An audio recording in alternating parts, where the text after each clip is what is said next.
안녕하세요. 오늘도 사연살롱을 찾아주셔서 감사합니다.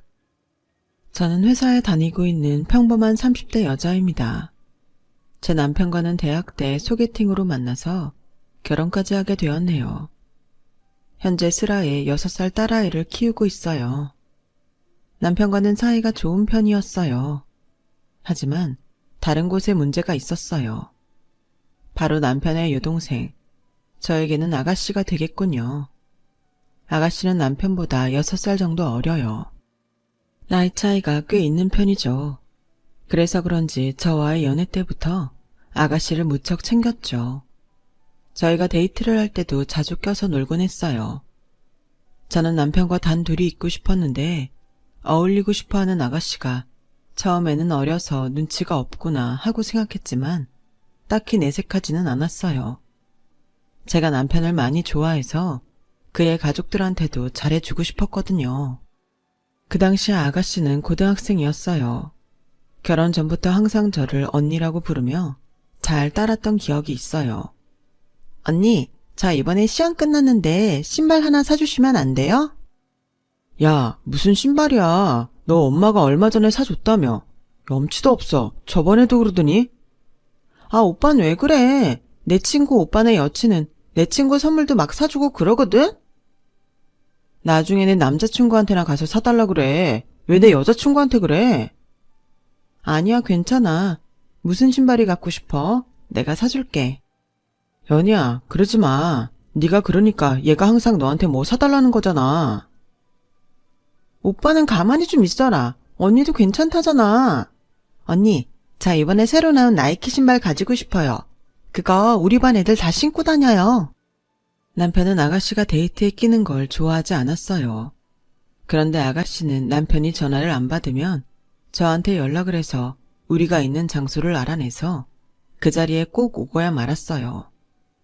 그때 알아봤어야 했는데 그때까지만 해도 그냥 어려서 눈치가 없고 부침성이 좋은 걸로만 생각했었죠.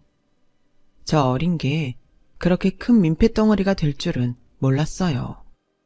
그렇게 저는 그 당시 남자친구였던 남편과 결혼을 하게 되었고 남편의 여동생과는 정말로 가족이 되었어요. 시댁은 원래 서울이었지만 몇 년 전 남편 친할머니가 돌아가신 후 아버님과 어머님은 돌아가신 할머니가 사시던 집으로 귀촌을 하셨어요. 두 분 다 은퇴하시고 복잡한 서울 생활이 지겹다는 이유였죠.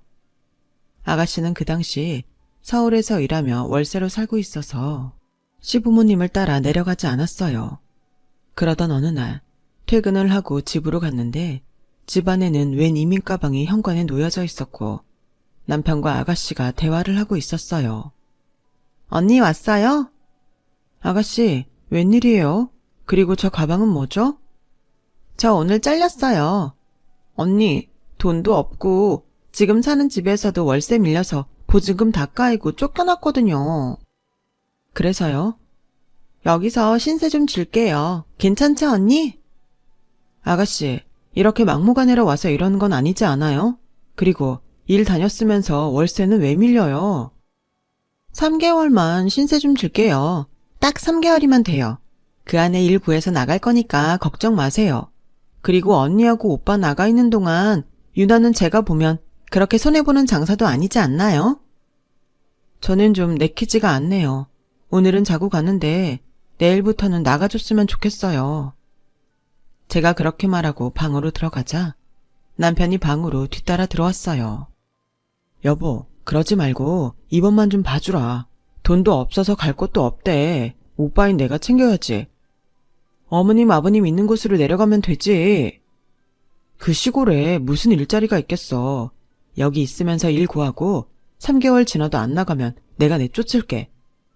아, 몰라. 아무튼 난 싫어. 느낌이 안 좋아. 전 남편의 설득에도 불구하고 극구 반대를 했어요.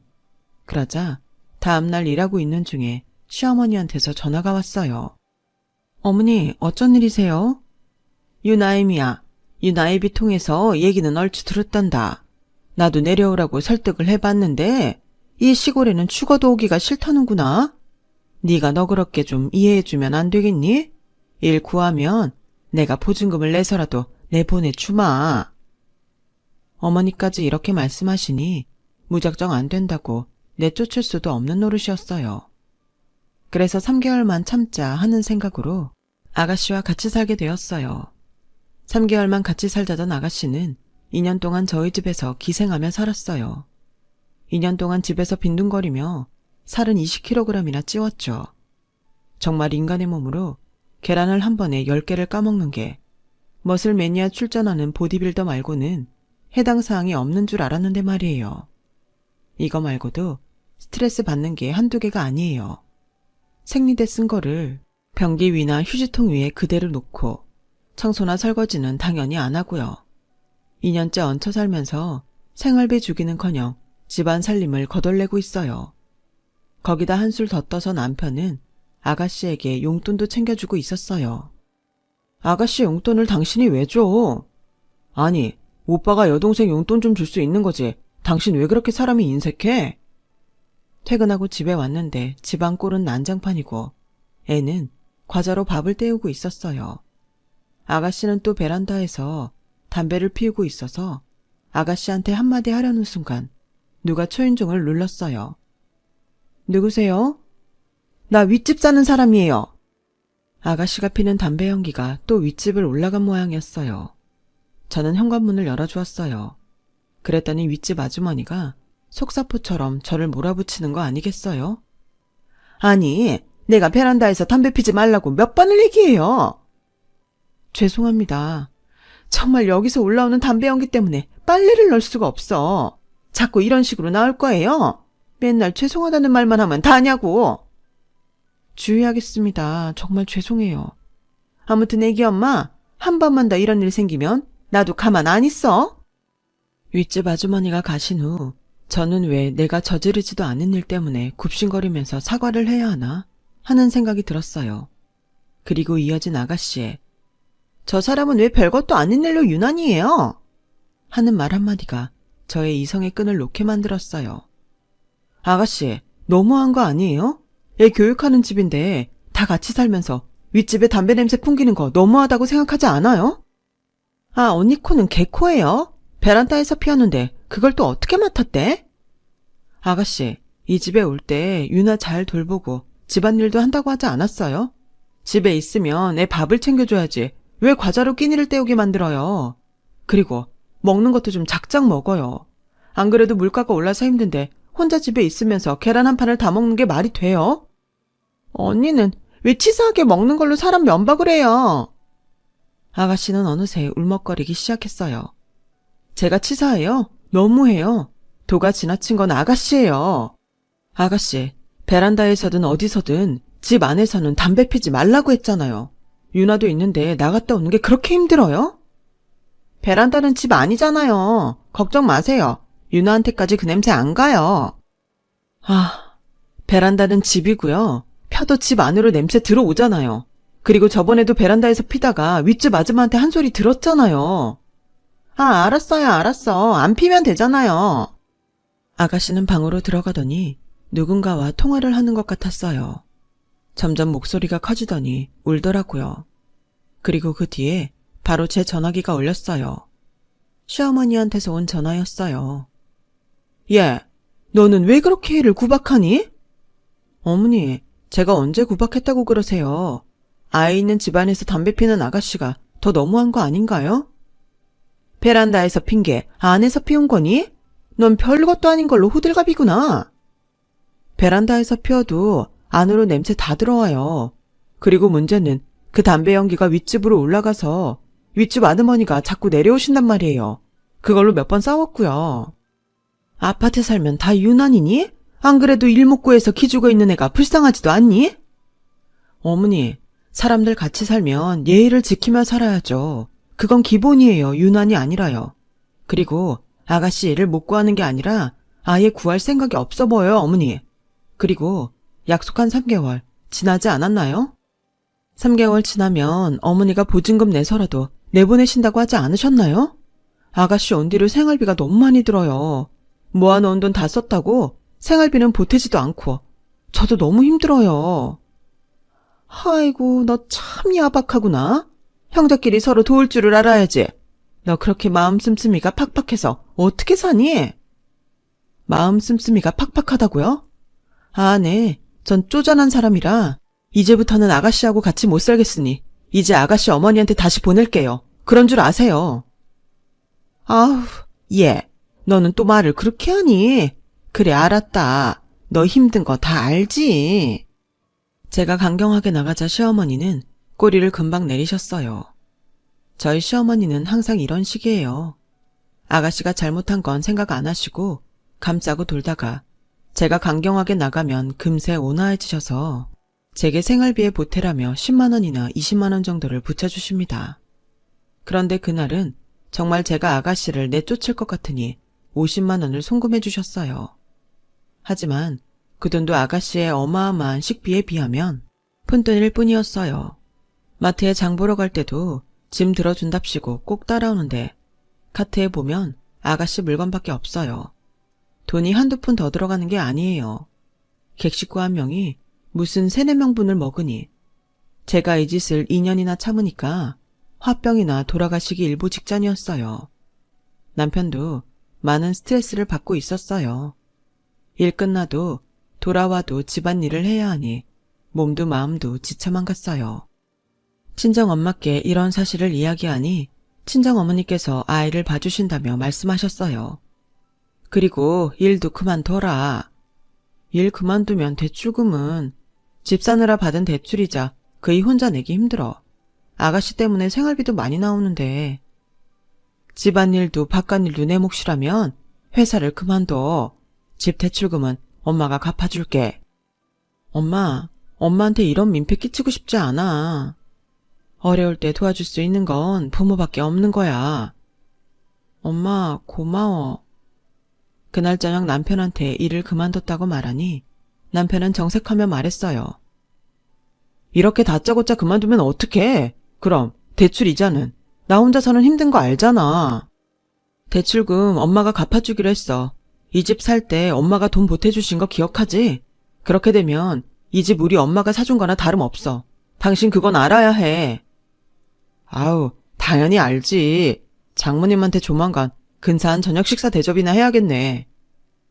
엄마가 갚아주셨다니까 그 정색하던 표정은 어디 갔는지 남편의 얼굴에는 한박 웃음이 번졌어요. 근데 여보, 아가씨 3개월만 살고 나간다고 하지 않았어? 좀 더 같이 살 수도 있지. 지금 2년째지? 너 그런 거 일일이 계산하니? 아니, 3개월이면 나간다는 사람이 2년이나 눌러있는 건 너무한 거 아니야? 그럼 나보고 어떡하라고. 결혼이라도 해서 내보내. 결혼? 아가씨한테 남자 소개시켜줄까? 그럼 결혼해서 나가면 우리도 이 생활에서 해방될 거 아니야.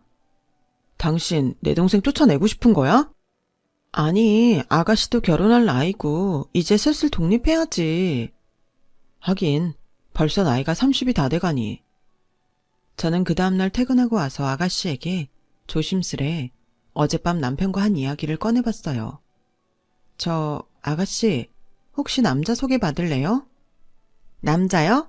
어떤 남잔데요? 우리 대리님 사촌인데요. 한번 만나보면 어때요? 무슨 일이에요? 그냥 중견기업 다니는 남자예요. 직급은 대리. 에이, 남자는 전문직이죠. 얼굴은 잘생겼어요? 그냥 평범해요. 직장이 별로면 얼굴이라도 잘생겨야 하는데. 전 됐어요, 언니. 정말 주위의 친구들부터 직장 동료들까지 제 인맥을 총동원했는데도 불구하고 소개팅은 잘 되지 않았어요. 찬밥, 더운 밥, 곰팡이 펴서 보슬보슬 데코된 밥까지 가릴 게 없어야 될 아가씨가 더 까다롭더군요. 진짜 겨우 용 써서 9급 공무원이랑 소개팅 겨우 잡아서 진짜 잘 되라고 조언까지 해주었어요. 그리고 그 공무원과 소개팅이 있던 날 저녁, 아가씨는 집으로 돌아와서 제 속을 아주 뒤집어 놓았어요. 언니, 어떻게 그런 사람을 소개시켜줘요? 그 사람 머리가 너무 커요. 그 소리 듣고 저 깊은 곳에서부터 험한 말이 목구멍까지 차오르는데 간신히 누르고 애써 웃으며 말했어요. 머리 좀 크다고 나쁜 게 아니잖아요, 아가씨. 그런가? 그리고 그날 그 남자를 소개해준 주선자에게서 전화가 왔어요. 연희야, 어떻게 그런 여자를 소개시켜 줄 수가 있어? 그 자리에서 무슨 일 있었던 거야? 아니, 네 시누이니까 이런 말하기 좀 그렇지만 염치불구하고 말해야겠다. 솔직히 네 시누이 직업도 없고 모아놓은 돈도 없잖아. 거기다 외모는. 아우, 말을 말자. 근데 왜 그렇게 따져? 뭐라는 줄 아니? 남자가 머리가 크면 돈이라도 잘 벌어야 하는 거 아니냐면서 구급 공무원 월급으로 어떻게 사냐고 그랬다는 거 아니니? 지금 노발대발하면서 어떻게 그런 여자를 소개시켜주냐고 난리도 아니야. 아, 미안하다. 내가 할 말이 없어. 누군가를 소개받을 때 조건을 따지는 건 당연한 거지만 저희 아가씨는 지금 그럴 처지가 아니었어요. 무지개 오랜 백수 생활로 인해 살도 참. 그런데도 누구는 키가 작아서 싫고 누구는 직업이 마음에 안 들어서 싫고 이런 식이니 답이 없었어요. 어느 날 집 근처 카페에서 대학 때 남자 후배와 후배의 친구를 같이 만나게 되었어요. 그날 합석한 후배 친구는 잘 알지는 못하지만 대학 때 몇 번 모임에서 만난 적이 있어서 얼굴은 아는 사이였어요. 오랜만에 후배가 저희 집 근처에 왔다며 연락이 와서 얼굴이나 한번 볼 겸 후배가 기다리고 있다는 카페에 가서 후배와 후배의 친구와 함께 담소를 나누고 있었어요. 그걸 지나가다가 아가씨가 봤는지 카페 안으로 들어오더라고요. 언니, 아가씨가 웬일이에요? 그냥 지나가다가 언니가 보여서요. 이분들은? 아, 제 대학 때 후배하고 후배 친구예요. 여기는 우리 아가씨. 제가 소개를 하자 아가씨와 제 후배는 서로 인사를 했어요. 인사도 했으면 그냥 집으로 가면 될 텐데 아가씨는 계속 그 자리에 남아있고 싶어하는 눈치였어요. 아가씨, 집으로 안 가요? 저 여기 좀만 더 있으면 안 돼요? 아가씨가 여기 있으면 제 후배가 많이 불편해하지 않을까요? 그래도 집에만 있으면 심심한데? 계속 자리에 남아있으려고 하는 거 겨우 설득해서 집으로 돌려보냈어요. 그 자리에 계속 남고 싶었던 이유가 아마 후배 친구가 얼굴이 좀 잘생겼었는데 그 친구 때문인 것 같더라고요. 아니나 다를까 후배를 보낸 후 집으로 돌아왔더니 아가씨가 저를 붙잡고 그 남자가 누구냐며 꼬치꼬치 캐묻더라고요. 언니, 그 남자 누구예요? 아까 그 자리에 있었던 잘생긴 남자요. 아, 제 후배 친구요? 저도 잘은 몰라요. 언니, 이상한 남자들 말고 그런 남자를 소개시켜달라고요. 그 이후로 아가씨는 제게 그 남자를 소개시켜달라고 졸라댔어요. 저는 잘 모르는 사람이고 또 지난번처럼 아가씨가 무례하게 굴어서 후배하고도 사이가 어색해질까봐 거절했어요. 그런데 하도 끈질기게 소개시켜달라고 하니까 하는 수 없이 후배에게 그 남자에 대한 이야기를 꺼냈어요. 우리 아가씨가 그때 내 친구 보고 마음에 들었나 봐. 혹시 그분한테 물어봐 줄 수 있을까? 걔? 글쎄, 그냥 포기하라고 하는 게 어때? 걔 그렇게 질 좋은 애가 아니야. 그래? 어떤데?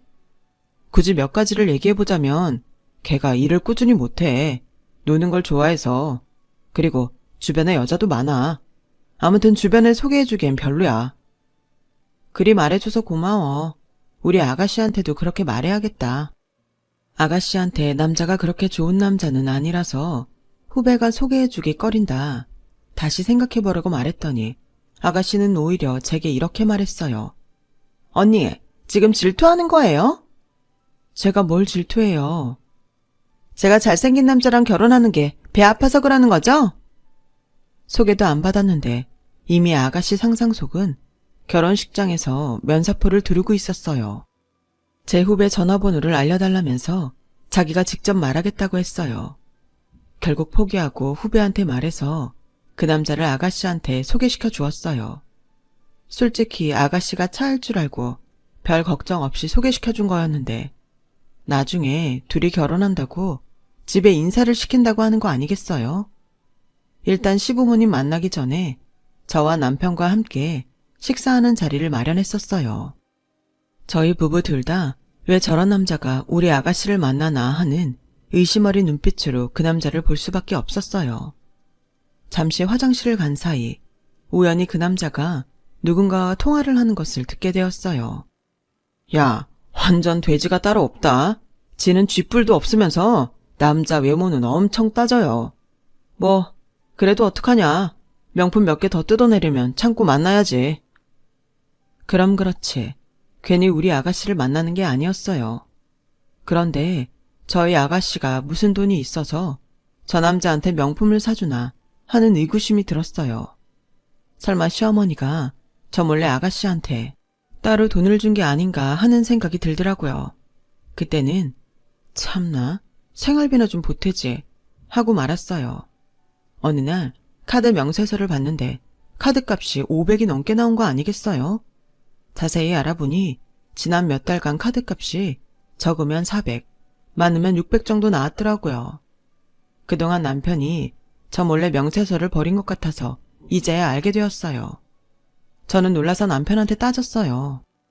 이게 어떻게 된 거야? 카드값이 왜 500이 넘게 나와? 이번만이 아니야. 지난 몇 달간 600이 넘게 나온 것도 있어. 도대체 이 돈 어디다 쓴 거야? 아, 그게 걔가 지금 돈이 없잖아. 그래서 카드 좀 빌려달라고 하더라고. 그래서 내 카드 좀 빌려줬어. 아가씨한테 카드를 빌려줬다고? 당신 미쳤어? 아니, 나가서 일을 하라고 닥달을 해도 시원치 않을 판에 카드를 줘? 자, 이 명세서 봐. 얼마나 썼는지 좀 보라고. 아니, 이거 내 카드 아니야? 내가 오빠인데 여동생 카드도 못 빌려줘? 갚는 건 나도 같이 갚지 않아? 그러니까 하는 말이지. 아가씨가 그 남자한테 고가의 선물을 줄 수 있었던 건 남편의 카드 덕분이었어요. 저는 당장 아가씨한테 가서 남편의 카드를 다시 가져왔어요. 그리고 얼마 안 가 아가씨가 그 남자한테 더 이상 돈을 못 쓰게 되자 남자는 아가씨를 떠났어요. 알고 보니 지금까지 데이트 비용도 다 아가씨가 부담했었던 것 같아요. 정확히는 제 남편의 카드로 말이죠. 이게 다 언니 때문이에요. 언니 때문에 내가 헤어진 거야. 아가씨는 모든 것을 제 탓으로 돌리며 엉엉 목 놓아 울었어요. 저는 달래주지 않았어요. 아가씨가 어머니한테도 말했는지 시어머니가 저희 집까지 오셨어요. 넌 팔 벗고 나서서 도와주지는 못할 망정 죄를 뿌려? 그 남자 문제 있어요. 해픈 씀씀이나 여자 관계나 제대로 알아봐야 한다고요. 나 참, 언니 사람 모함 좀 하지 마요. 이래서 집안에 여자가 잘 들어와야 한다고? 난 너처럼 뻣뻣하고 드세서 남자 기죽이는 며느리 또 볼까 무섭다. 그동안 제가 뭘 그렇게 잘못했는데요? 네가 시집와서 한 게 뭔데? 앉은 자리에 풀도 안 나게 인색해서는? 어머니는 뭘 해주셨는데요? 10원 한 장 도움 안 받고 결혼했고요. 좀 더 좋은 환경에서 우리 유나 키우고 싶어서 열심히 일한 죄밖에 없어요. 여보, 그만해. 당신 바보야? 지금까지 아가씨 먹여 살리고 카드까지 막아주고 왜 말도 못해? 얘 가만 보니 돈 앞에는 부모 형제에도 안 보이는 애네? 종살이하는 게 우애를 지키는 일이라면 전 이제 그만하겠습니다.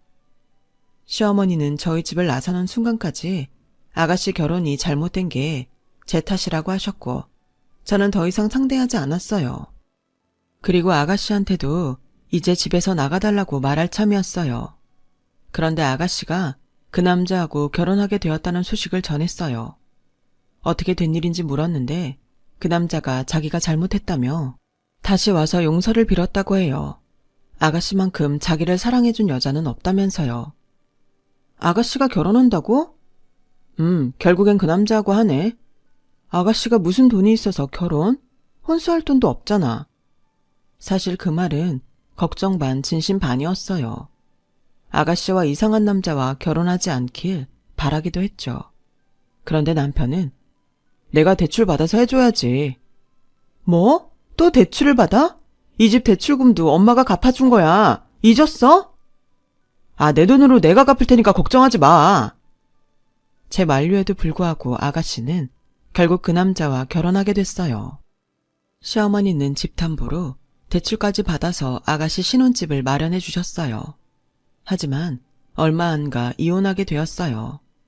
그 남자는 여자는 여자 관계가 복잡해 바람도 피고 사치도 심했다고 해요. 결국 돈 씀씀이가 해퍼 사채까지 끌어다 썼는데 시어머니가 해준 전셋집도 날려먹은 모양이더라고요.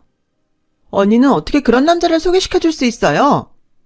졸라댄 게 누군데요. 그리고 아가씨, 제가 말했잖아요. 그 남자 문제 있는 것 같다고. 잘 알아봐야 한다고. 저 이제 갈 곳도 없고 다시 여기 와서 살래요. 여보, 그리고 어머니도 여기로 모셔와야 할 것 같아. 어머니까지? 어머니가 우리 결혼할 때 해주신 게 뭐가 있는데 이제 와서 어머니까지 모시라는 거야? 그리고 아가씨, 결혼하기 전에 2년 동안 우리 집에 있으면서 생활비 한 번이라도 준 적 있어요? 아니, 청소 한 번이라도 한 적 있어요? 아, 이젠 그때하고 달라요. 저도 변했다고요. 유나도 잘 돌볼 거예요. 2년 전에도 그 말 했었어요. 유나 있는 데서 담배나 안 피면 다행이죠. 여보, 일자리 구하면 생활비도 보태겠다고 나하고 약속했어. 당신이 이번 한 번만 이해해주라. 왜 맨날 나만 이해해야 해? 언니, 저도 진짜 변했어요. 언니 힘들게 안 할게요. 아니, 그럼 지금 엄마하고 동생을 길바닥에서 자게 하란 말이야? 그게 나하고 무슨 상관인데 나보고 그 시다바리 짓을 더 하라고? 이제 싫어. 당신이 사람이야. 어떻게 가족을 버려? 언니 진짜 너무하시네요. 나가서 굶어 죽든 노숙 생활을 하든 아가씨하고 어머니 마음대로 하세요. 나는 더 이상 양보 못해. 제가 말을 마치자 남편은 저를 때리려고 했는지 손을 들더군요. 그걸 보니 갑자기 이제 정말 같이 살 수 없다는 분노가 더 끌어올랐어요. 제가 먼저 남편의 뺨을 후려쳤습니다. 그러자 아가씨가 놀라서 저보고 소리쳤어요. 남편은 갑자기 놀랐는지 벙져선 손으로 얼굴을 감싸고 있더군요. 야, 너 미친 거 아니야? 어딜 감히 우리 오빠를 때려? 정말 아가씨라는 인간이 뺨도 후려치려다 참았어요. 어머니가 우리 결혼할 때 해주신 게 뭔데? 이 집도 우리 엄마가 사주신 거나 다름없어. 그리고 아이도 엄마가 지금 돌봐주고 계신데 내가 왜 시어머니를 모셔야 하고 다시 아가씨 수발을 들어야 하는 건데? 오빠가 돼서 동생이 어려우면 당연히 도와줘야 하는 거 아니야? 그럼 당신이 알아서 해. 난 더 이상 못해. 당신이 선택해. 나인지 당신 가족들인지. 어떻게 가족을 두고 그런 말을 해? 누굴 선택하고 말 게 어딨어? 아니면 이혼이야. 그래, 하자 이혼. 나도 너 같은 드센 여자하고는 못 살겠다. 저는 남편과 이혼하게 되었어요. 집은 제가 가져가게 됐지만 결혼 생활 동안 재산에 대한 남편의 기여도도 있어서 3천만 원 정도 남편에게 주어야 했어요. 현재 집값 생각하면 그리 큰 돈은 아니었기에 그냥 먹고 떨어져라 하는 심정으로 줬죠. 그리고 저는 일을 구하려던 중 전 회사의 선배가 창업한다며 같이 하자고 제안이 오더군요. 다시 얻은 기회라고 생각하며 열심히 일했죠. 결국 창업한 회사는 성공하고 이사 직함을 달게 됐어요. 어느 정도 생활의 안정이 잡히자 남편한테서 다시 합치자는 연락이 오더라고요. 당신 잘 지내? 아주 잘 지내고 말고 어쩐 일이야? 우리 다시 합칠 수 있을까? 나 이제야 당신 심정이 이해가 가. 그동안 당신이 얼마나 힘들었을지 이제야 이해가 되네. 당신이 준 돈하고 내가 대출 좀 받아서 단칸방 작은 전세를 구했는데 아 정말 치우지도 않고 나가서 일할 생각도 없고 생활비는 배로 들고 나 너무 힘들어. 당신이 자초한 일이야. 오빠라면 여동생 정도 책임져야 하지 않겠어? 여보, 그러지 말고. 저는 이제 댁하고 상관없는 사람이니 이제 연락하지 마시죠. 저는 그렇게 말하고 전화를 끊었어요. 지금은 제 딸을 키우며 커리어도 쌓고 새 인생을 살고 있어요. 더 이상 시댁에 휘둘리며 바보처럼 살지 않으니 저만의 인생을 살 수 있게 됐네요. 항상 주변 환경에 휘둘리지 않고 자기만의 인생을 사는 그런 사람이 되어 보아야겠어요. 제 긴 얘기 들어주셔서 감사합니다. 들어주신 분들 건강하시고 행복한 일상 되시길 바래요. 여러분, 사연 댓글에 응원과 현명한 조언 부탁드려요. 좋아요와 구독은 저에게 큰 힘이 됩니다. 오늘도 좋은 일 가득하세요.